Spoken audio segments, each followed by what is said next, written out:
Tunggakan dan biaya pemasangan kembali aliran listrik di rumah Eni Sukaisi dan Pulung Mustika Bima atau Tiko akan dilunasi melalui donasi.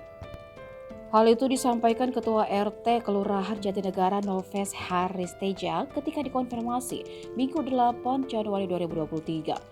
Sebagai informasi, Eni dan anaknya Tiko sudah tinggal di rumah mewahnya tanpa listrik dan air selama belasan tahun. Pemutusan dilakukan setahun setelah kepergian ayah Tiko karena adanya tunggakan pembayaran. Saat ini Nolves mengatakan bahwa rencana pemasangan kembali aliran listrik tengah dibicarakan dan hendak direalisasikan. Namun prosesnya terhalang oleh belum lengkapnya surat-surat yang diperlukan seperti KTP, KK, dan juga PBB rumah.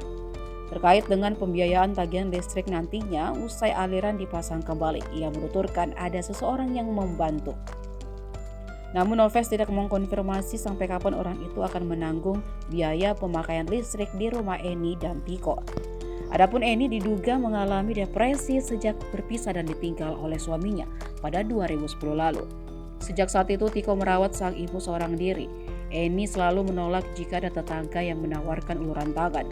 Kehidupan Eni dan Tiko yang tinggal di rumah mewah tanpa listrik dan air selama puluhan tahun pun kini menjadi sorotan sejumlah pihak.